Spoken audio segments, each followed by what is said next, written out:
Boa tarde. Espero que todos estejam bem e agradeço a todos pela presença e pela oportunidade de compartilhar alguma coisa das nossas investigações no campo da filosofia esotérica.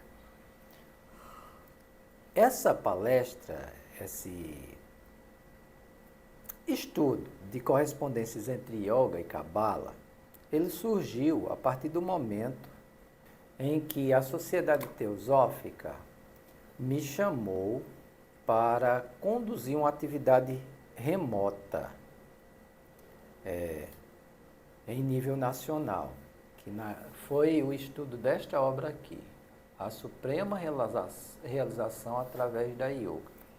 Eu já havia lido a obra, mas me havia escapado esse pormenor, que o Jeffrey Hodgson, autor da obra, tinha feito nela uma introdução e revisão de Cabala, de Yoga, explicando como aplicar, como fazer no dia a dia, na nossa vida diária. Coisas simples que a gente possa aplicar de yoga na nossa vida, coisas bem práticas, bem simples. E no final, no capítulo 7, ele fez uma maravilhosa contraposição, ou justaposição, um cruzamento entre yoga e cabala quando ele fala de correspondências.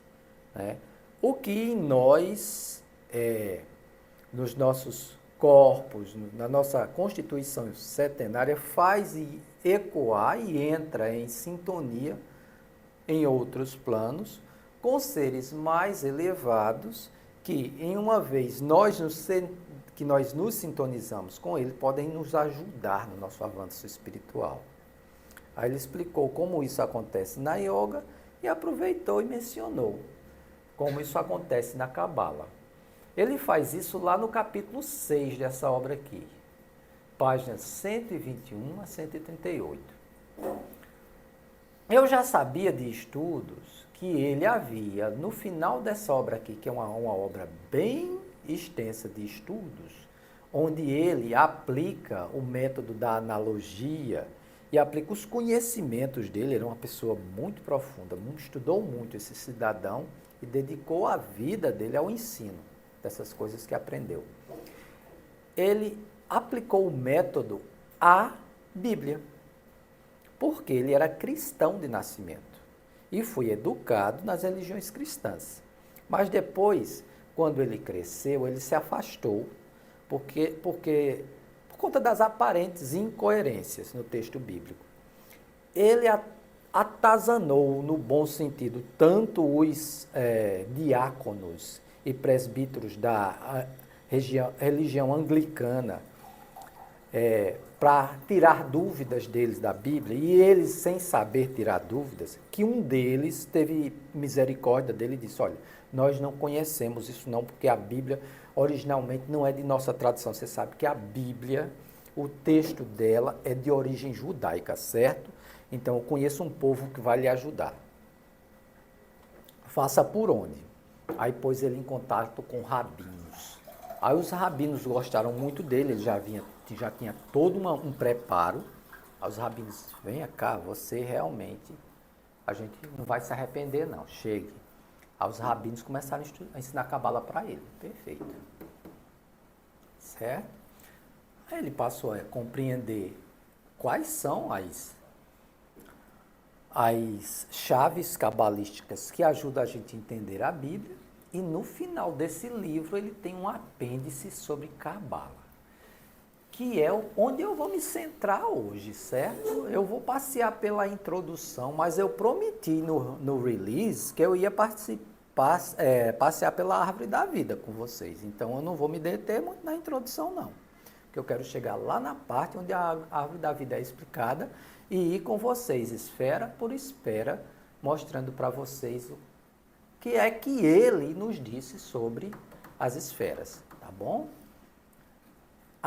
O que eu vou passar para vocês encontra-se da página da página 706 à página 715 dessa obra aqui. Lá no finalzinho. Lá no finalzinho você vai ter a árvore sefirotal, todas as sefiró, cada sefira, aí depois ele sai sefira por sefira, explicando muitas coisas de cada sefira. Eu sumarizei e a gente vai ver. Teria sido esse o primeiro teosofista a falar de Cabala na Sociedade Teosófica? Não! Quem estudou Cabala profundamente foi Madame Blavatsky. Ela tinha rabinos com os quais estudava e alguns dos mestres são exímios cabalistas. Alguns dos mestres fundadores da Sociedade Teosófica. Então, onde é que a gente encontra Cabala?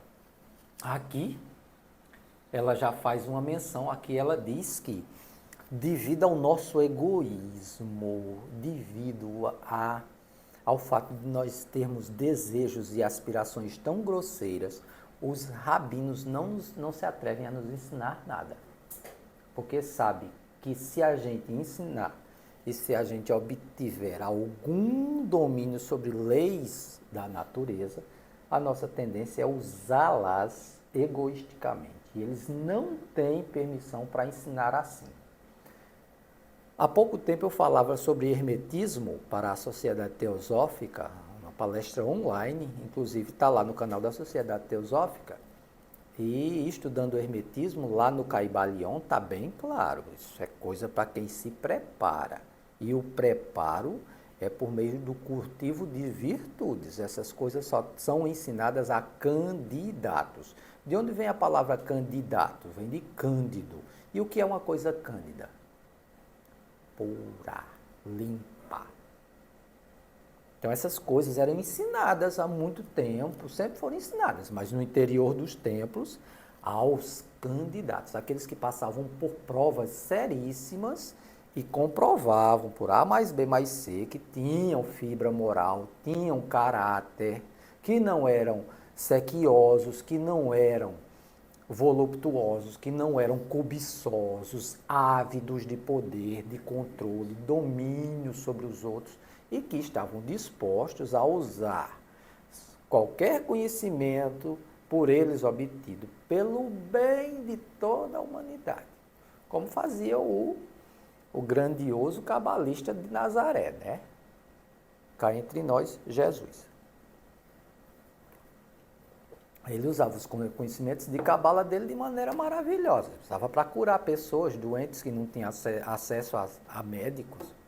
Usou para alimentar multidões famintas. Mas ele mesmo não usava para si, não.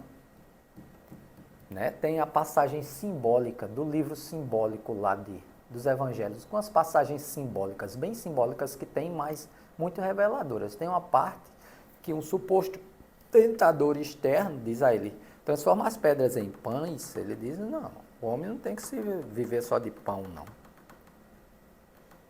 Então, para ele não usava. Não pode. Então, onde mais? Aqui, ó, Isis Sem Véu, volume 3. Se alguém de vocês quiser ler Isis Sem Véu, eu recomendo que comece por aqui. Porque aqui ela realmente já rasga o véu. Principalmente da teologia e das igrejas que se dizem da cristandade. E ela revela as origens cabalísticas e gnósticas e budistas do cristianismo.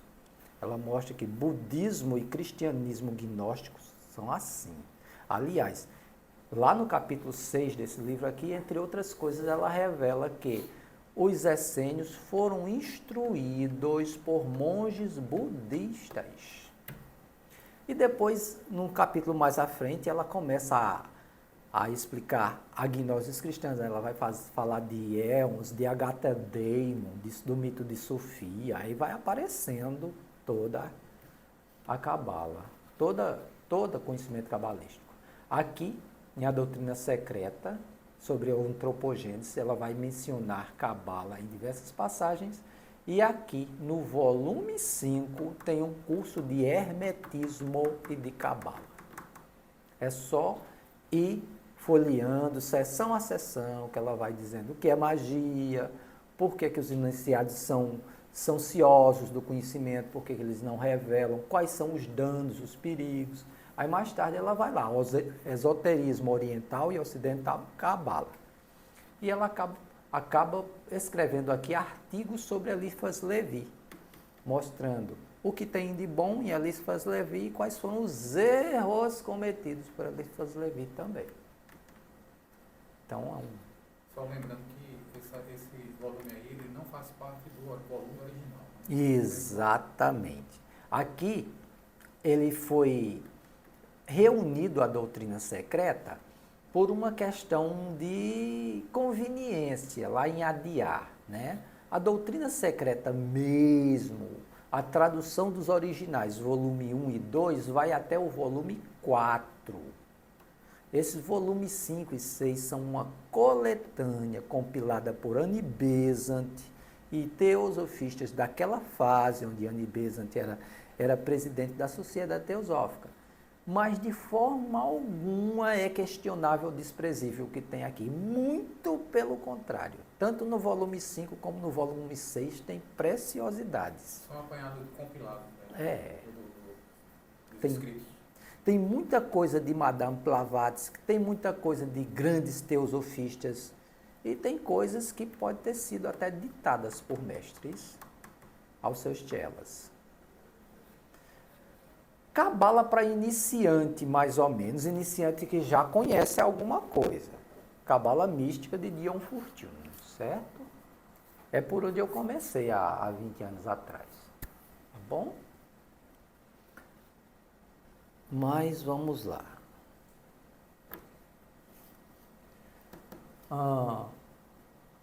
O Jesus Cristo, ele era um Názar, certo? Ele era um nazareno.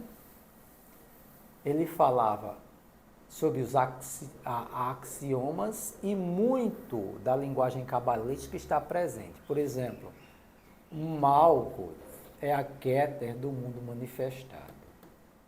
É uma coisa que diz a Cabala. Malkuth é uma palavra que aparece no original de sabe que oração?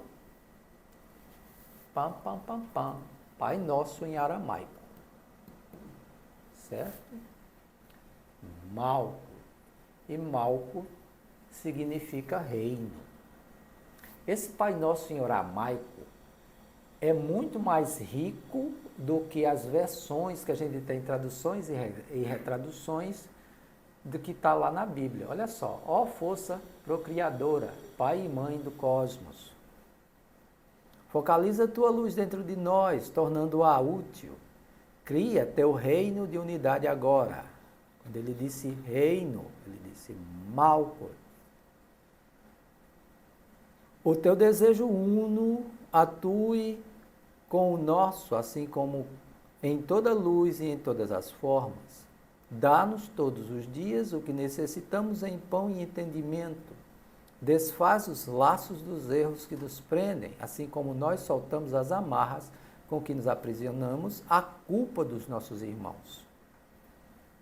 Não permitas que as coisas superficiais nos iludam, mas liberta-nos de tudo o que nos detém. De ti nasce toda a vontade reinante, o poder e a força viva da ação. A canção que se renova de idade em idade, a idade e a tudo em beleza. Verdadeiramente, poder a esta declaração, que possa ser o solo do qual cresçam todas as nações. Amém. É mais ou menos assim, transliterado do aramaico. E está lá a palavra Malkuth. Malkuth é uma das sefiras da Cabala. Malkuth é exatamente essa daqui. O mundo material e físico.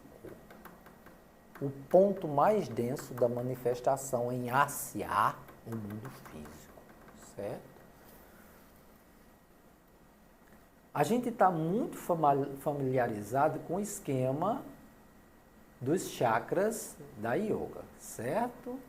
Muladhara, Svadhisthana, Manipura, Anihata, Visuddha, Ajna e Sahasrara Brahmahandra.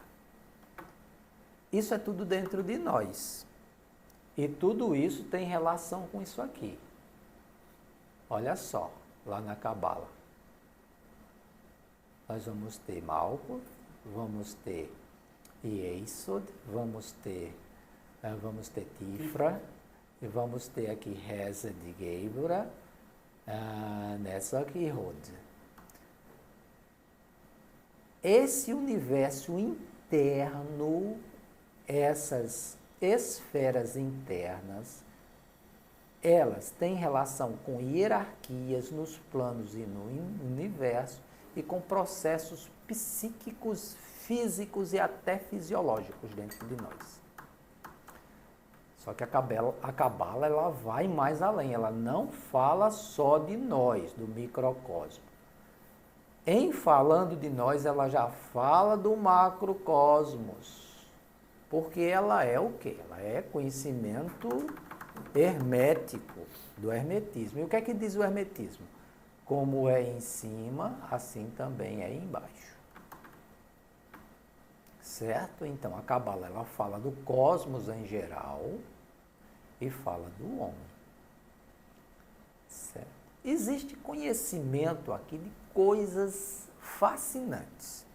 Mas para nós pequenininhos, o que é que nos interessa primeiro? Antes de mais nada, nos interessa as virtudes. Porque se a gente não cultivar as virtudes, nenhum desse conhecimento aqui vai nos ajudar. Nem a yoga, tampouco a Cabala. Na yoga, a gente aprende que os primeiros 2 passos são niyama e yama, yama e niyama, que é o que deixar de fazer e o que começar a fazer. Ou seja, o Senhor Buda sintetizou, deixar de fazer o mal e aprender a fazer o bem. Né? Então, sem isso aqui não adianta fazer mais nada de yoga, você tem que passar a partir daí. Aqui não é muito diferente não, certo? Porque você vai ver umas coisas interessantes aqui. Sabedoria, entendimento, conhecimento, misericórdia, justiça, beleza. Amor está em algum lugar por aqui, junto de misericórdia, em Reze. Glória, vitória, fundamento e o reino.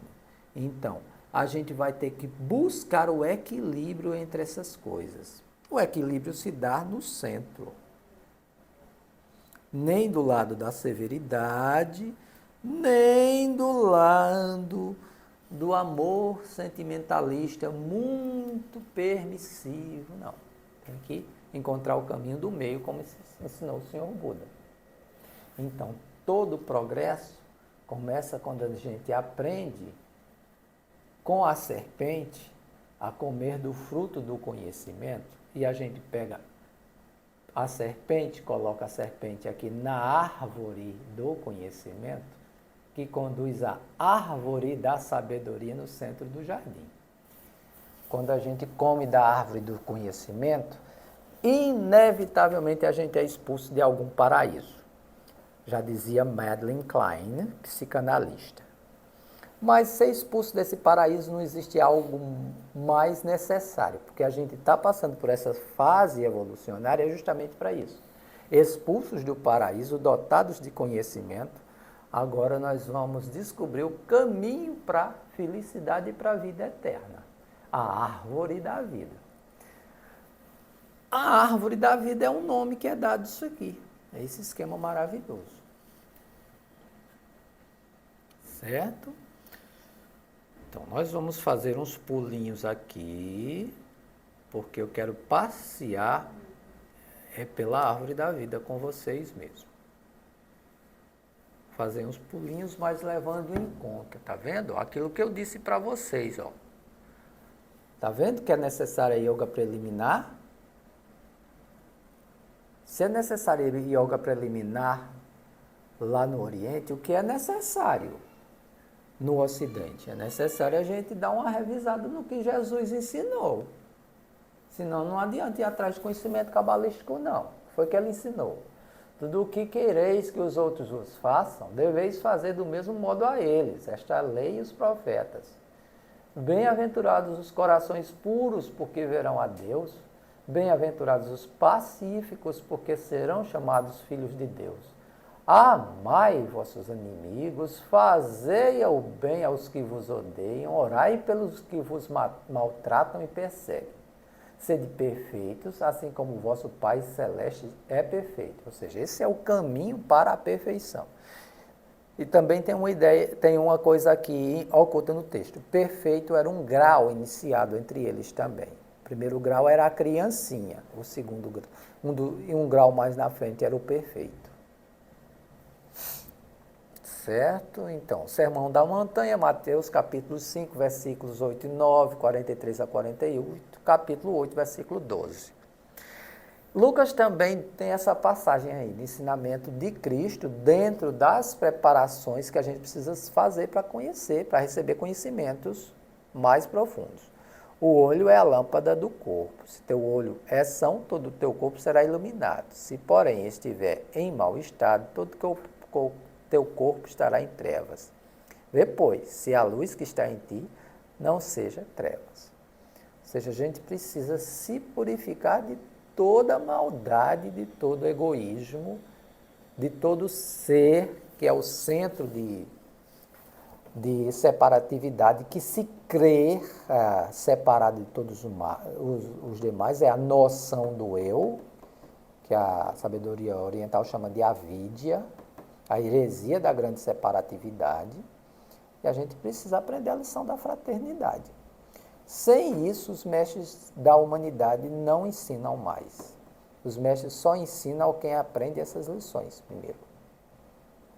Então, tudo isso, por fascinante que seja,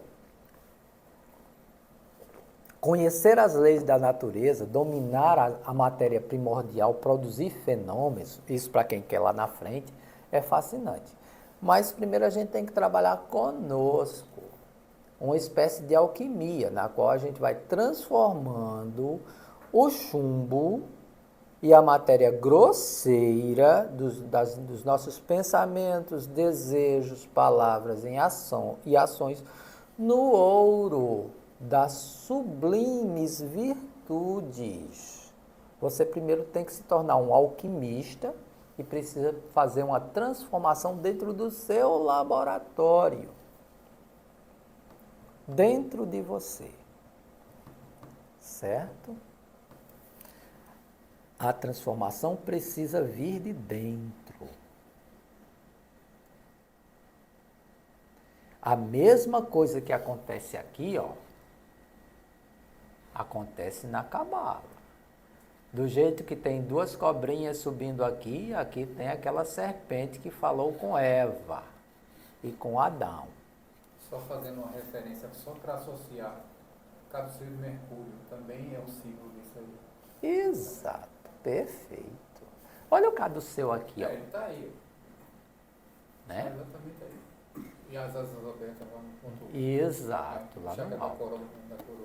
Então, o objetivo da yoga é esse. A yoga, quando praticada, ela nos leva, ó, a um total estado de integração com o todo, a uma volta para casa tão séria que os grandes yogis aqui encarnados, eles já refletem comportamento divino. É por isso que eles já não ficam mais vivendo no meio de todo mundo, eles se retiram e passam a ajudar a humanidade, a trabalhar pela humanidade, mas de lá de onde eles estão. Porque eles adquirem habilidades tão fascinantes que eles são capazes de influenciar nossos pensamentos.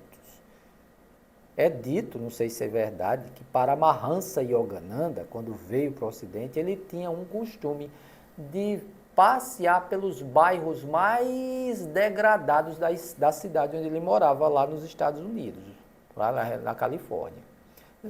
Mas por que o senhor vem até aqui? Ele disse, eu venho até aqui para tentar vibrar com meus pensamentos e tentar influenciar os pensamentos de pessoas que estejam aqui querendo sair dos vícios.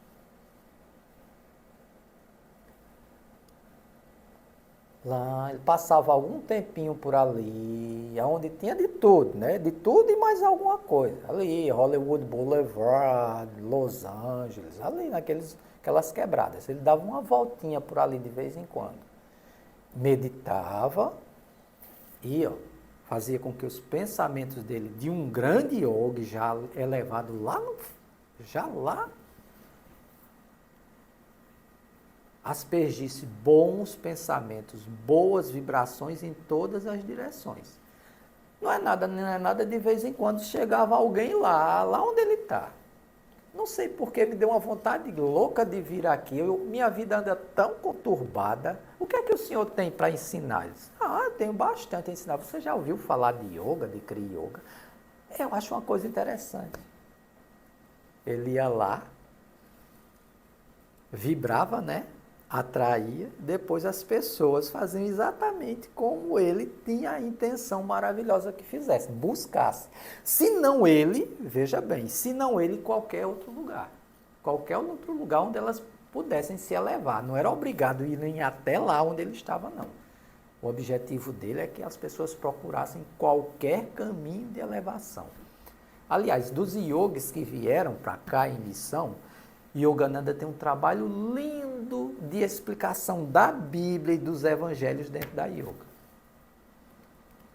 Ele diz que sem conhecer a Bíblia e os santos cristãos não adiantava. Vai mostrar a mesma coisa, né? É a mesma coisa, só que com uma roupagem diferente. Então é preciso primeiro antes de fazer a elevação dessa energia ígnea aqui, é preciso haver toda uma purificação. Tanto lá como aqui. Tanto na yoga como na Kabbalah. Ninguém se engane. Portanto, uma advertência. Cuidado com o que se diz de Kabbalah na internet. Na internet tem Kabbalah de todo tipo. E a linguagem que as pessoas lançam, na maioria das vezes, é a Kabbalah do sucesso. A Kabbalah da prosperidade. A Kabbalah do dinheiro. Desde quando? Se é uma filosofia de elevação. Mas pode ser usada dessa forma? Bem, pode. Veja bem, uma caneta, ela pode escrever, não pode? Mas eu não posso empurrar uma caneta a partir de baixo no hipotálamo de uma pessoa e matá-la? Posso, mas é uma caneta. Vai depender do operador e do seu uso. Quando se chega num ponto em que se começa a usar. Agora, o problema é o seguinte, a maioria dos ocidentais que resolveram usar, por querer usar de uma maneira não recomendada, acabaram se perdendo eles mesmos. E tiveram vidas desastrosas. Não compensou. Não compensou. Quanto a isso, quem tiver, leia o capítulo 16 do Dogma e Ritual da Alta Magia na parte do dogma, o capítulo 16, logo, aviso aos imprudentes. O Babá de Alifa Levi já deixa bem claro, olha, baixa a bola aí, isso aqui não é brincadeira, é coisa séria, e ele sai citando um monte de gente que se deu mal. Pois é a ilustração da caneta, né, gente? Tem que purificar, tem que saber o que está usando. Certo? Aí a questão de mantras. Os mantras nos põem em contato com seres, certo? Vamos destacar apenas o que está em vermelho. O canto mântrico une o que se encontra fora com a consciência do yoga, fazendo uma ponte entre os dois, levando-os a um tal grau de sintonia que o homem, em seu cérebro, sabe que eles existem, mas que misteriosamente fazem parte de si mesmo, sendo ao mesmo tempo externos. Ou seja, os mantras, principalmente os associados ao yoga, põem a gente em conexão simpática, em raporte com esses seres. Então quer dizer que não pode dizer mantra? Não, pode. Agora tem que ter respeito. O que a gente pode fazer em termos de mantra? Um bom, pode dizer para a gente? Posso. O Om, basta esse. O Dr. Taimini sugere, no livro Gayatri, um mantra sagrado da Índia. Om. Om precisa ser dito com calma, em meditação. Quando você estiver bem calminho, diga Om. Aí ele dá uma fórmula. Om no centro do seu cérebro. Jeffrey Hodgson também diz. Pense Om.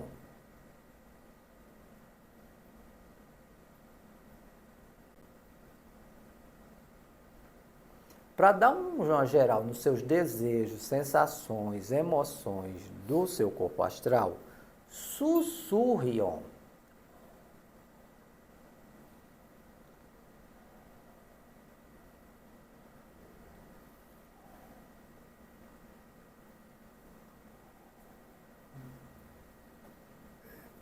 Para obter efeitos de Om sobre sua matéria física, do nível intracelular, do nível molecular celular para cima, Om, verbal. Om.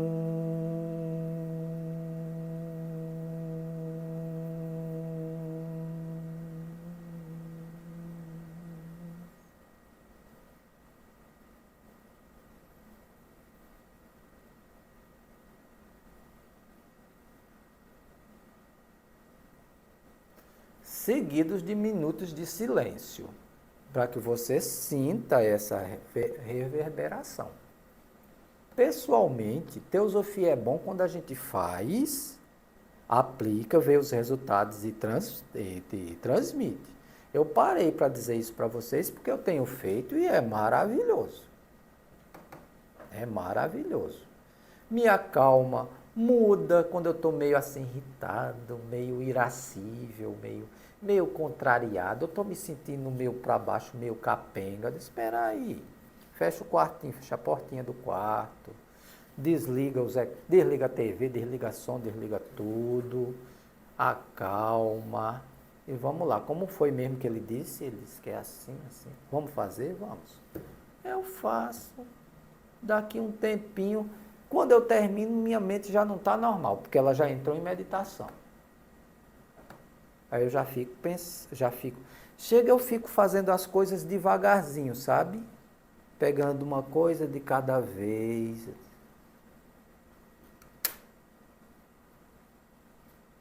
São os efeitos práticos. E aqui está dizendo o seguinte, que neste processo eu não estava sozinho. A partir do momento que eu apliquei, houve um trabalho com essas leis de correspondências. E seres que conhecem esses sons, seres que entendem essa linguagem, que é uma linguagem antiquíssima, composta por grandes sábios, os rishis, esses seres estão de prontidão lá para trabalhar conosco nessa esfera vibratória. Existe uma correspondência. Daí as leis das correspondências na Cabala e na Yoga, que é o título que a gente está considerando. A única diferença entre um ser humano comum e um ser cósmico é a faixa de frequência vibratória e nada mais. A essência interior, a alma universal, o Paramatma é a mesma. Significa que o Om na boca de um grande mestre é uma coisa, viu? O Om faz coisas. Quando eles pronunciam um mantra, acontecem coisas inenarráveis, porque eles... E a gente? Será que a gente vai pronunciar o Om e não vai acontecer nada? Bem, se para você o Om não significa nada, mas se você entender, for reverente, entender que Om é o Pranava, é a palavra sagrada, e põe você nesta frequência vibratória, convidamos que você faça a experiência. Faça a experiência. Mas desse jeitinho aí, com calma, com reverência, com o desejo sincero de crescer, de aprender, de beneficiar não só a si, mas a todos os seres. Então, se você entrar na frequência do altruísmo, do amor, do bem fazer, Aí tem tanta gente querendo fazer o bem e não tem corpo humano para fazer o bem. A gente tem. 2 e 2 são 4.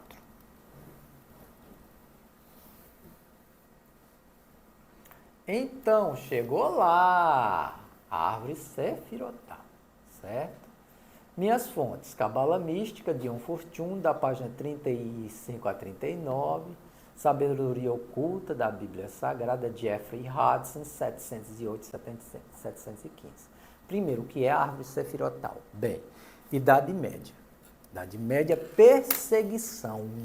Não se podia ter manuscrito. Por causa de manuscrito, com conhecimento hermético e cabala, aldeias foram dizimadas na Europa. Porque se achou um manuscrito na aldeia.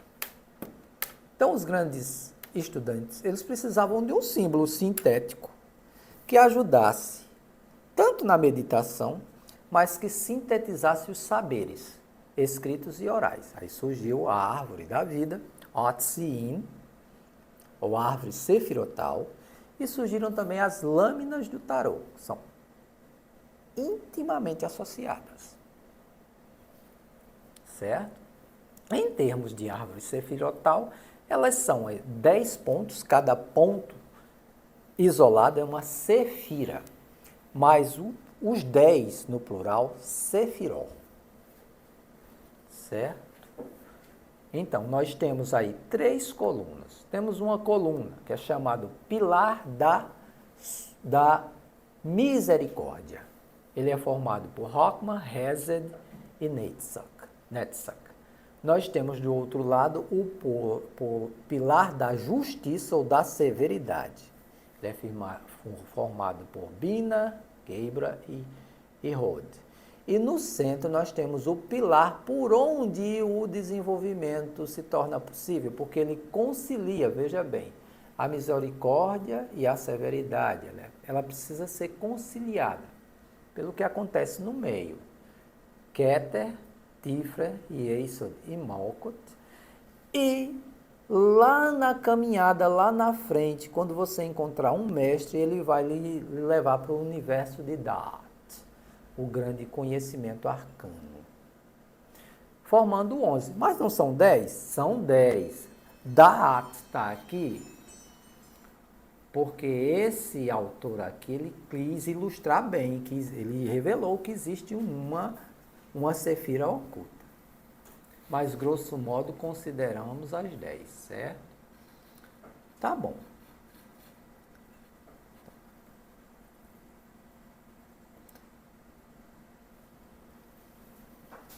Tudo isso aí eu já expliquei o que são sefira, sefiró, certo? Juntando as 10, é dito que as 10, cada uma delas é um caminho. E essas ligações entre elas são os outros caminhos da Cabala, que dá um total de 22 caminhos mais 10. 32 caminhos. Mas lembre-se que tem uma oculta, dá 33. De maneira que um mestre plenamente realizado percorreu 33 caminhos. Simbolicamente, que idade tinha Jesus quando apareceu na Palestina? 33. Então, ele era um mestre plenamente realizado. Ele tinha percorrido os 33 caminhos. Não é por acaso. Certo? Eu também falei para vocês que o hierógrafo da árvore da vida é uma estrutura edificada por gerações inteiras de estudantes, iniciados, ocultistas, adeptos, surgido na Idade Média, e também fiz a correlação com o tarô. Mas não fica por aí também não, gente. Tem os signos do zodíaco por aqui também, viu? Então a astrologia também é contemplada. De maneira que você pega o hierógrafo da árvore da vida e faz correlações com todas as outras grandes ciências sagradas da antiguidade, como a astrologia, como o tarô. Quem fez esse estudo nos tempos modernos e não falou muito sobre, aliás, só publicou um livro sobre, foi Carl Gustav Jung. O livro publicado chama-se Sincronicidade. Um estudo sério, onde ele tentou explicar algumas coisas numa linguagem acadêmica, mas a gente sabe que ele foi expulso da academia porque se atreveu a investigar essas coisas, né? Sincronicidade, Carl Gustav Jung. Muito bem. A Cabala, ela divide o universo em 4 mundos, certo? Um mundo divino, Atsilur. Um mundo de inteligências, algumas delas já corpóreas, mas muitíssimos elevadas. E essas inteligências já têm o poder de criar, brilhar.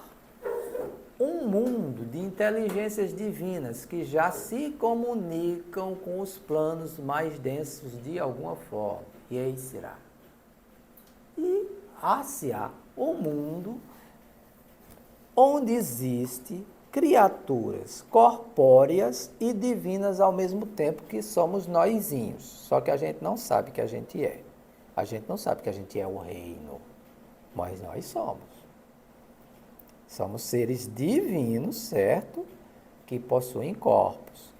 E nossa primeira tarefa é dominar sobre essa coisinha aqui primeiro, sobre nosso corpo físico, cuidando dele, preservando, tratando ele bem. Depois sobre as nossas emoções, desejos e pensamentos, purificando-os, encaminhando-os para o bem. E cultivar as virtudes. De maneira que hoje, quando a sociedade teosófica fala em poderes latentes do homem, a senhora Radha Burnier, ela deu uma sugestão. Entenda isso como domínio, os poderes sobre si. Os poderes para abandonar padrões carcomidos de pensamento que fazem você sofrer, que provocam doenças, que causam desentendimento entre você e os outros. Os poderes para quebrar vícios ruins que lhe aprisionam. Os poderes para modificar coisas em você que você quer modificar, se é que quer modificar. Libertando dentro de você a vontade divina, o ser divino que está dentro de você, libertando sua alma espiritual no sabedoria oriental chamada de Buddhi, a sua mente espiritual iluminada, a natureza de uma mente pura e compassiva, e acordando o poder ígneo primeiro da vontade consciente, Atma. Quando Atma e Buddha se acordam, eles dão um jeito em Manas, que é a mente lógica.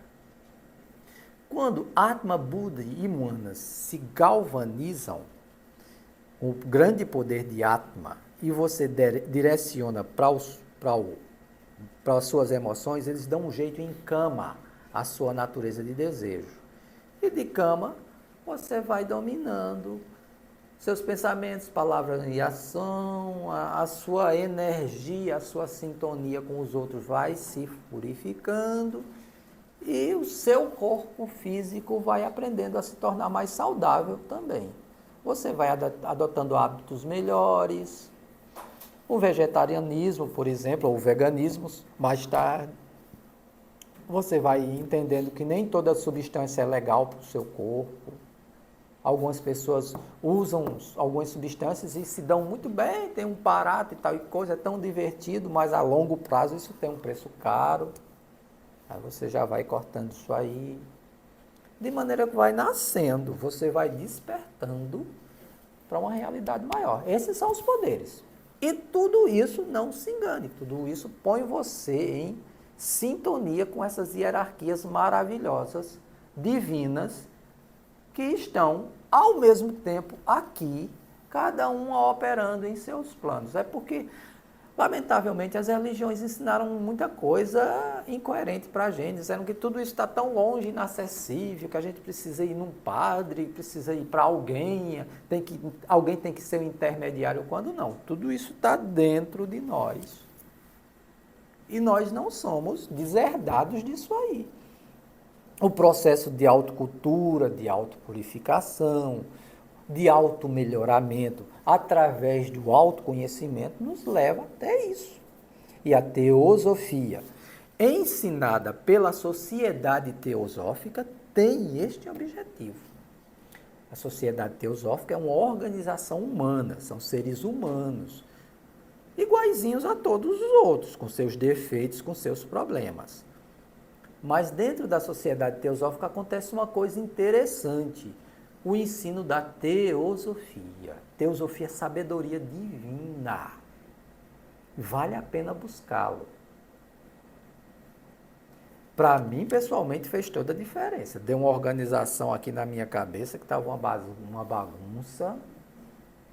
E agora que eu estou criando mais vergonha na cara, as coisas estão ficando mais claras ainda, viu? Eu estou começando, não, mas peraí, ficar só lendo esses negócios aqui e sem praticar não adianta. Estou começando a, não, vamos praticar para ver o que é que acontece. Minha gente, acontece tanta coisa quando você resolve praticar a teosofia. Praticar o altruísmo, praticar o bem, bons pensamentos, bons desejos, e deixando de satisfazer os caprichos do corpo, entendeu? E da mente e das sensações. E se libertando disso aí, aumentando as vibrações do seu corpo, abrindo espaço para pensamentos puros, emoções puras, adotando um modo de vida mais saudável, pelo vegetarianismo, pelos exercícios físicos, por um cuidado maior com a alimentação. Gente, a vida da gente fica tão melhor. Até no caso de um portador de transtorno mental, como esse aqui que vos fala. Ajudou legal. Ajudou legal. Ultimamente eu vinha precisando de remédio para dormir, mas vai fazer 3 meses que eu não uso mais remédio para dormir. Não está sendo necessário. Eu descobri por que eu tinha insônia. Por que eu tinha insônia? Porque eu tinha maus hábitos antes de dormir. E esses maus hábitos que eu tinha retardavam o meu sono. Então eu precisava de uma substância que me desligasse.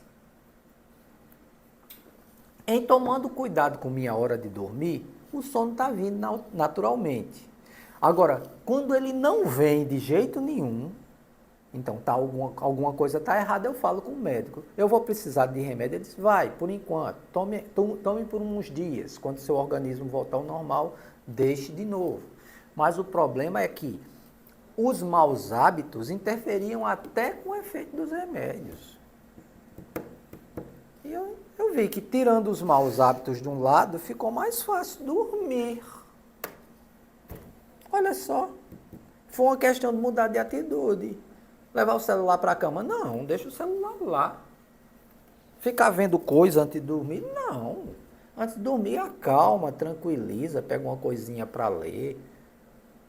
Apaga a luz, desliga tudo, fica no escurinho.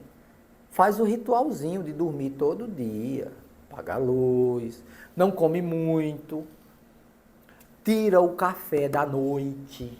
Café de noite é ruim.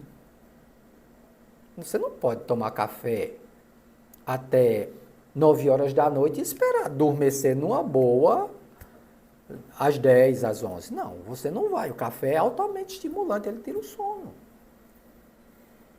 Coisa simples. Mudança de comportamento, mudança de atitude, efeito. Vai passando o tempo, você diz, aí tem outras cocitas más que você vai vendo. Em relação às suas emoções, a reatividade emocional. Hoje mesmo eu cheguei onde eu estava trabalhando, alguém disse uma coisa que eu não gostei. A minha primeira meu primeiro impulso foi ficar zangado. Aí eu disse, epa, vai ficar zangado não, escute o que a pessoa disse. Isso. Tem a ver com você pessoalmente? Não, ela tem razão, não tem? Tem. Então você está com raiva de quê? Bora se acalmar? Bora se acalmar. Vamos se acalmar. E daqui para a aula da manhã terminar é para você estar calmo, viu? Aí aproveitei durante o intervalo, respirei um pouquinho, tirei os sapatos, caminhei um pouquinho lá pela escola, sem sapato, me acalmei, depois fui dar aula. Um segundo, cadê aquela raiva? Cadê aquele negócio que estava me comendo por dentro? Que antigamente eu deixava aquele negócio me comer por dentro e acabava causando uma confusão. Chegava, pegava a pessoa, peraí, tá vendo? Coisas simplérrimas. Não é coisa do outro mundo. E eu estou aprendendo aqui, na sociedade teosófica, por meio da teosofia. Meus queridos, façam essa pontual distinção, por favor. Sociedade teosófica é uma coisa, teosofia é outra.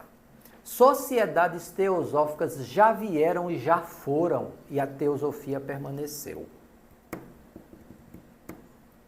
A teosofia é indestrutível. As sociedades teosóficas não.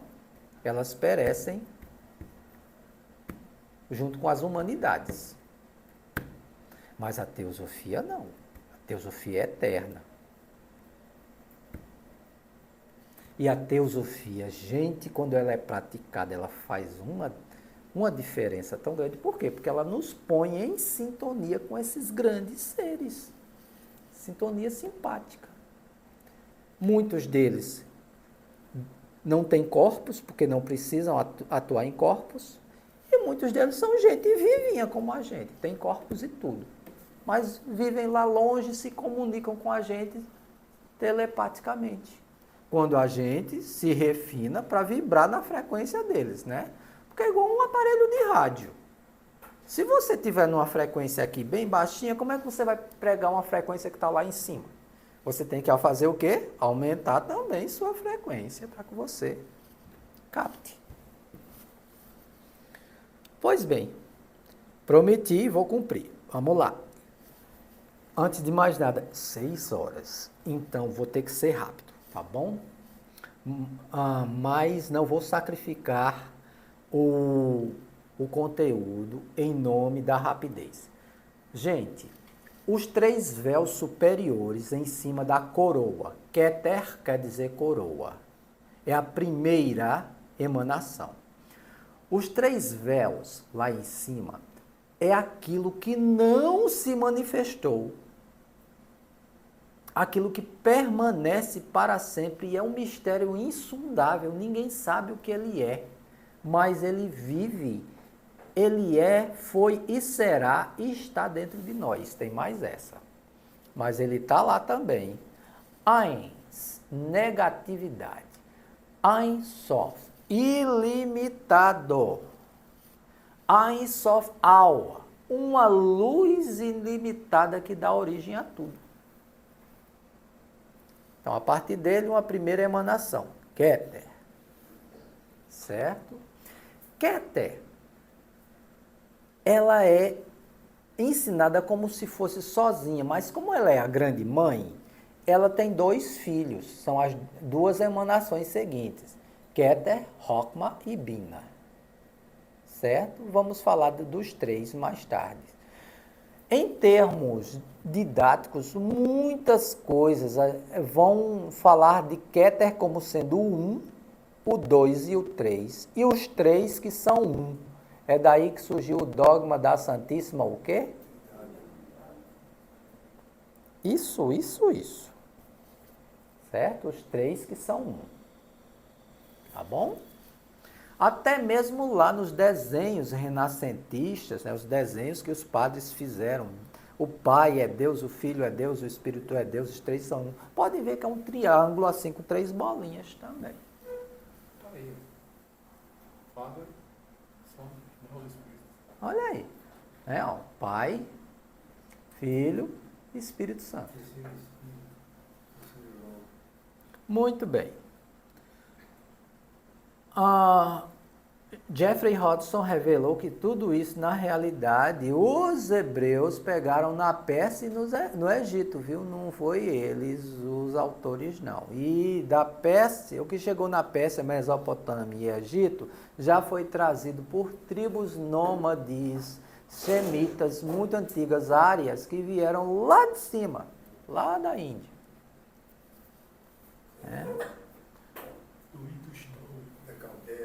Isso. Então, Keter e Rockmar. Vou cumprir minha promessa, a gente vai passear pela árvore. Então, os detalhes ficam... É como Roberto Carlos, né? Detalhes são detalhes. Keter, primeira Sefira, ou número 1, a mônada de Pitágoras. Como já foi mencionado, essa Sefira é chamada de Keter Elion, a coroa suprema de Deus, também o ancião dos anciãos, o ancião de dias, o ponto primordial, a cabeça branca, a altura inescrutável, a vasta presença e o macropossós. Quando você for ler sobre Cabala, esses títulos de Keter são explicados em muitas obras cabalísticas. Lá em A Cabala Mística, Dion Fortune explica cada um deles, tá bom? Então, referência à Cabala Mística. Rockmar. Atenção. CH, pronúncia de como no alemão. E Rockmar. Rockmar, certo? Rockmar. Keter produz as outras 9 Sefirot, sendo a segunda Rockmar. Olha, a primeira virtude, sabedoria, ou ideia primordial de Deus, uma potência criativa masculina ou pai, refletida de Keter.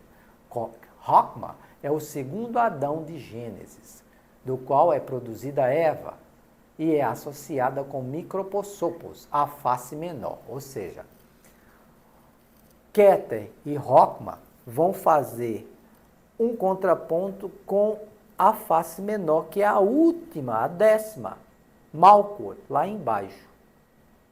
Então, o que está lá em cima está lá embaixo, assim na terra como nos céus. Certo? O arcanjo primaz da hierarquia é Ratziel, o arauto da deidade, o deleite de Deus. A ordem de anjos é a dos Alfinim, ou rodas, assim chamados em virtude da ação que produz o vórtex ou remoinho do Primum Mobile. Disse que os anjos originam-se desta ordem, os quais são descritos no primeiro capítulo de Ezequiel. A correspondência planetária é com o zodíaco como um todo e em alguns sistemas com Urano. Ou seja, você vai associar Rockmar com toda a mandala zodiacal, mas se tiver um planeta para associá-lo, então Urano.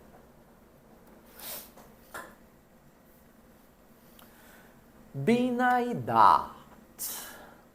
Essa tríade superior permanece no mundo arquetípico, ou seja, é muito sublime, é muito sutil, a gente só começa a entender coisas dessas coisas, dessas esferas, desses planos maiores, quando a gente vai amadurecendo mais espiritualmente, quando as nossas capacidades de percepção espiritual se abrem mais. Porque tem muitas coisas que não são possíveis de serem comunicadas em palavras, certo?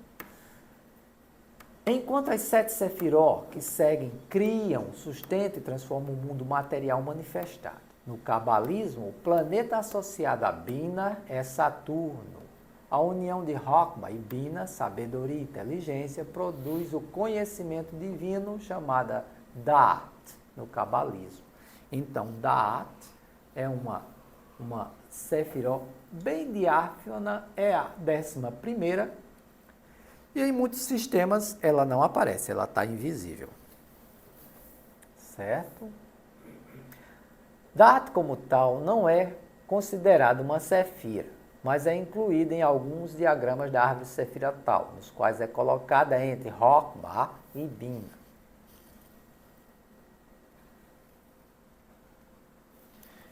Hesed.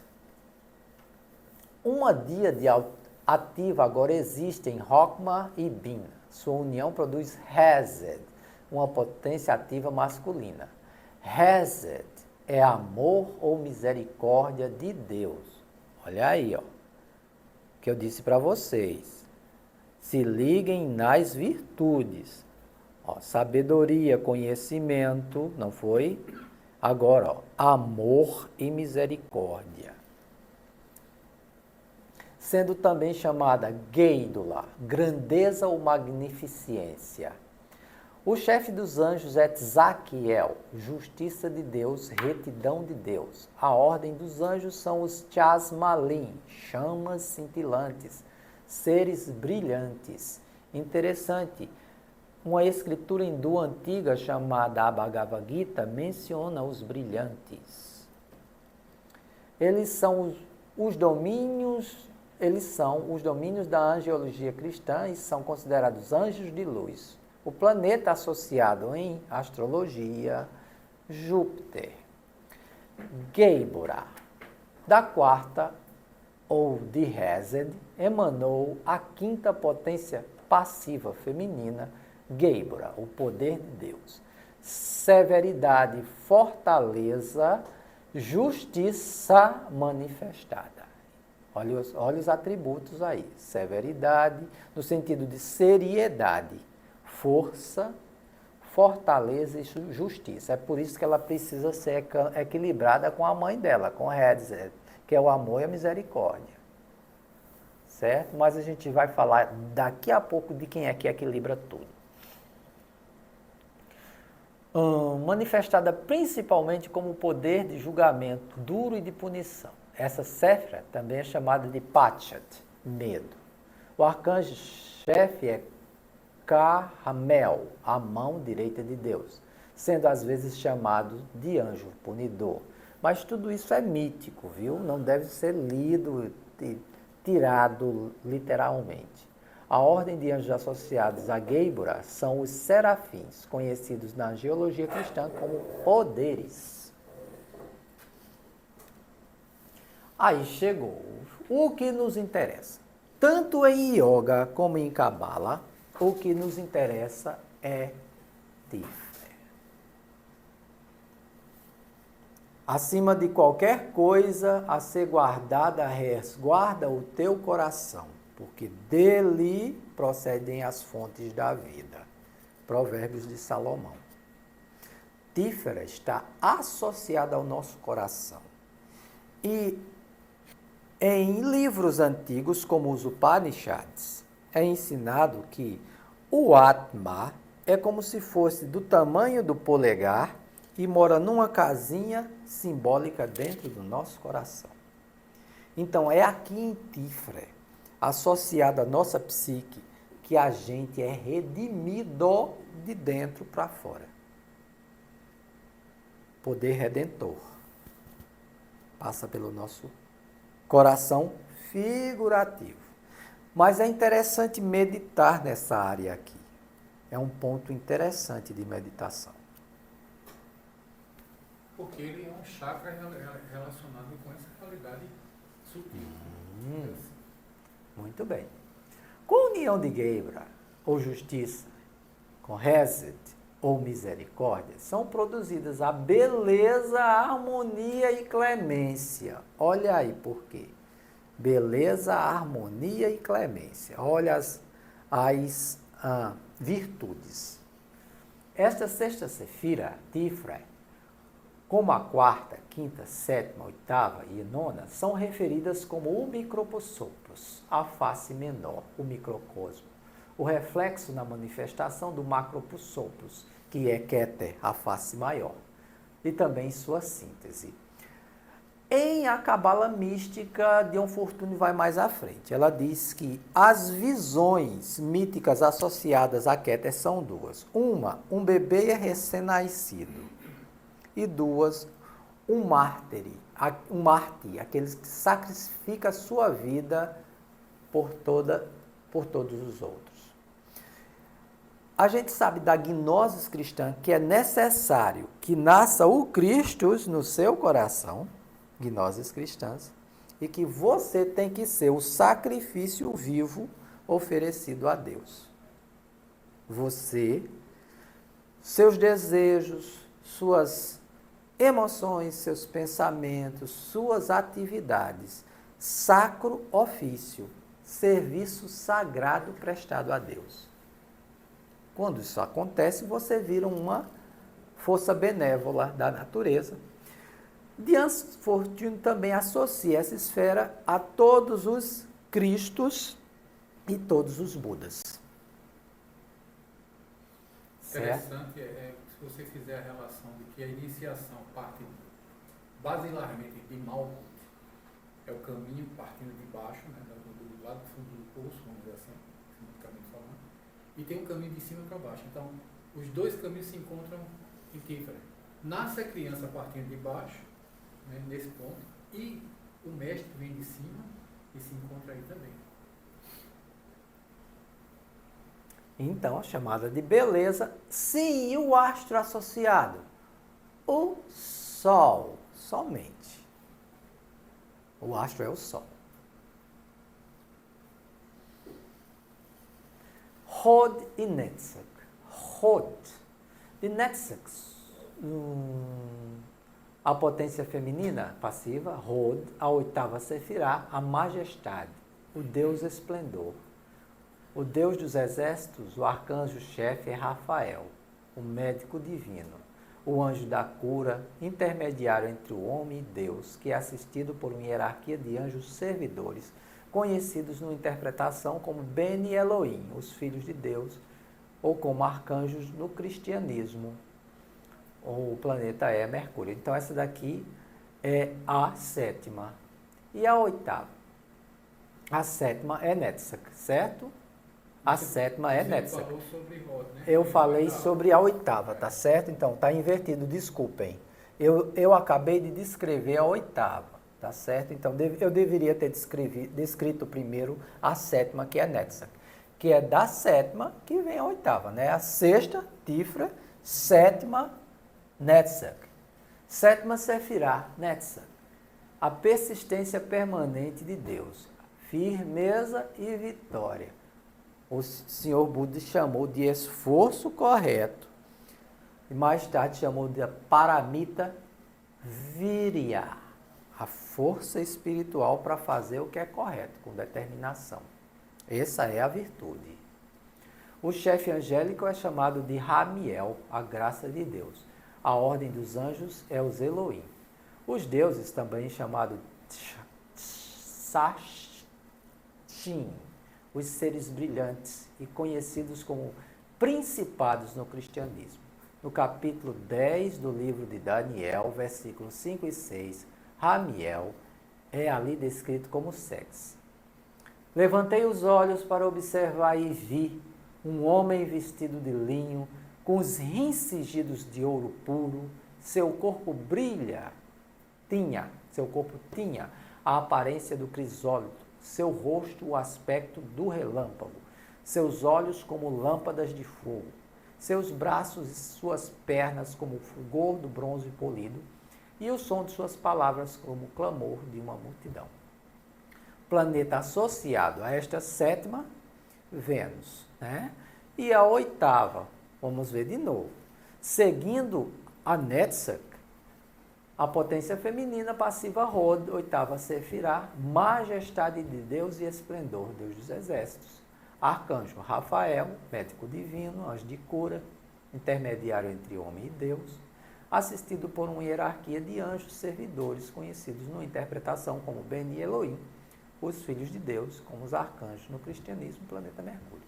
Então, está citando a Bíblia. Ih, rapaz, vamos beber logo que é melhor.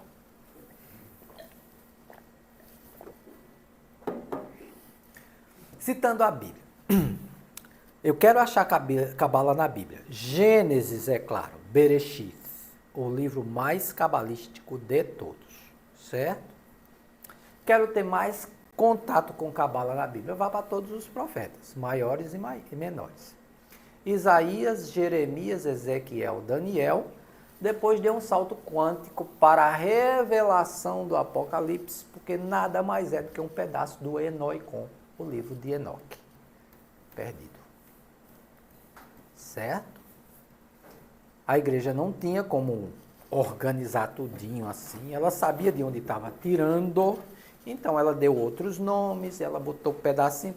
Aquela palestra que eu disse aqui sobre os entreveros da igreja na hora de escolher, né?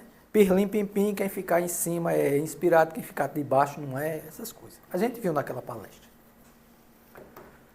Né? Então, mas veja, Gênesis, certo? Gênesis, todos os profetas maiores, Isaías, Jeremias, Ezequiel e Daniel, e a revelação do Apocalipse. Livros eminentemente cabala pura na Bíblia. Certo? Então, as interpretações que as religiões fazem desses livros, tadinho, são carentes demais. Carentes demais porque não tem as chaves. Quem tem essas chaves são os rabinos, são muito bem guardadinhos. E estão falando mais de realidades internas nossas, ou então de processos cosmogônicos que se dão em tempos astronômicos e que não dá para dizer que, olhe, Deus vai vir aqui ó, com sangue nos olhos, vai salvar as igrejas, vai matar. Se quem não for da igreja vai ser destruído. É isso. Calma, meu filho.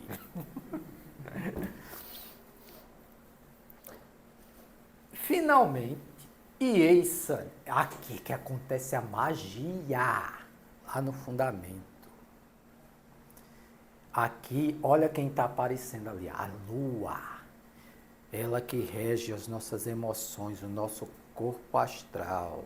Então, começa aqui o psiquismo, as operações místicas e mágicas, os elementais que ficam a serviço de quem sabe usar com as palavras certas, com as cores certas, com as formas geométricas apropriadas. Não é coisa para nenhum amador fazer não, viu? Não é, olha, desiste daquela trilogia ali das bruxas de não sei de onde, da Wii. Não é bem daquele jeito não, viu? Não é bem daquele jeito não, é bem sério. Rod e Netzach juntos produzem a nona Sefira Yesod, a base, a fundação de todas as forças presentes de Deus, o vivo poderoso. O arcanjo-chefe é Gabriel, o poderoso de Deus. A ordem dos anjos são os querubins, as sagradas criaturas vivas, os anjos do cristianismo, que não passam da esfinge, certo? Carro de Ezequiel, face de leão, face de águia, face de touro e face de homem. Uma esfinge, é uma esfinge. Ezequiel capítulo 1 e capítulo 2. Evidentemente, existe uma conexão íntima entre os querubins da primeira Sefira nos mundos celestiais e os de Yesod, na contraparte etérica do universo material mais externo. Ou seja, onde circulam mesmo as energias sutis que mexem com o universo e mexem com os nossos corpos, nossas emoções e respondem aos nossos estados psíquicos. Eles são às vezes chamados de Ashim ou chamas e são referidos também como os 4 anjos dos elementos sutis da terra, fogo, água e ar. Olha aí, apareceu os 4 elementos. Eu disse para vocês que tinha tudo a ver com magia e tem. Os querubins são associados com as constelações de touro, leão, escorpião, aquário. O touro, leão, águia e o homem, como eu disse a vocês, a esfinge do carro de Ezequiel. É dito que uma parte de seu dever é reunir as forças da natureza no plano astral, vertê-las no reino da terra Malkuth e controlá-las em todas as suas manifestações complexas. Então, o ser que domina essa esfera aqui, então ele já tem um domínio sobre todas as coisas. Agora, ele caminhou muito, trabalhou e se desenvolveu muito para chegar aqui. Não foi num curso de fim de semana com um guru que custou 5 mil contos, foi feito, fez a inscrição pelo Simpla, não, viu? Foi não.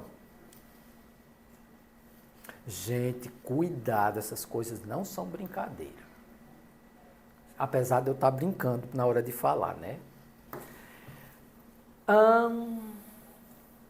Eles são também conhecidas, vamos ver, seu dever. Os querubins são associados com as constelações, disse eu, touro, leão, escorpião, aquário, ou touro, leão, águia e homem, na esfinge de Ezequiel.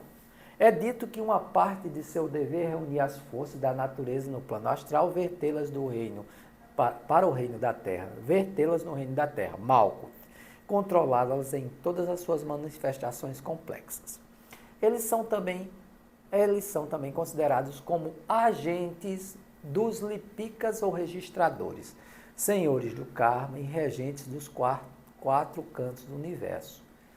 O planeta é a Lua. Netzach Rodiesa, juntos completam a terceira trindade da árvore sefirotal. Então, mexeu aí, você está mexendo com karma, viu? Mexendo muito com karma. Inclusive com os anjos lá que já ficam de olho e registrando tudo. Você está agindo criativamente na natureza. Agir criativamente na natureza põe você como responsável pelas suas ações.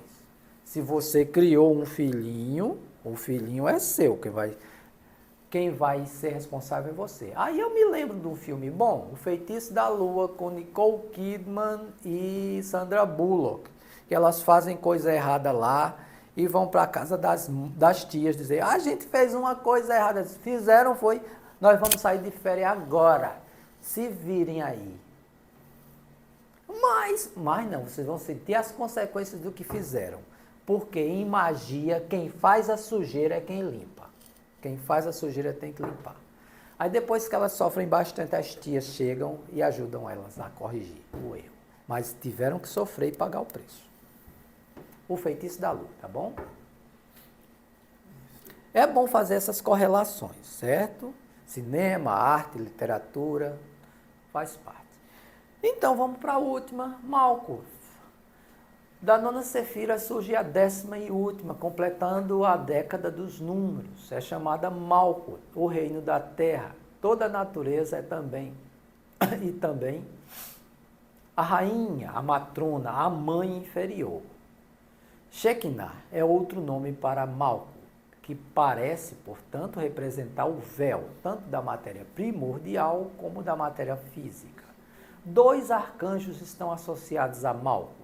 Eles são Metatron, de Keter, e seu irmão colaborador, Sandalphon, o príncipe dos anjos cabalistas. Sandalphon, o anjo das trevas, pode ser considerado como Shakti, densamente material, o poder manifestado de Metatron, o anjo brilhante.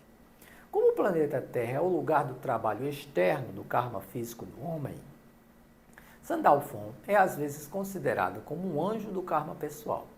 Metatron, por outro lado, é associado com os agentes celestiais do karma que estão voltados para o destino autocriado da raça humana como um todo. Perdão. Sem dúvida, não somente na Terra, mas também por todo o sistema solar. É dito que o arcanjo de nossa Terra, em particular, é Auriel, a luz de Deus. A ordem dos anjos são os Shin, ou fogos. Nenhum planeta individual a não ser a Terra é destinado a Malkuth, cuja Sefira aparentemente inclui toda a natureza física e trata dos 4 elementos sutis e materiais e seu uso na construção da transformação do reino do universo visível. E eu já disse para vocês que o reino somos nósinhos, né?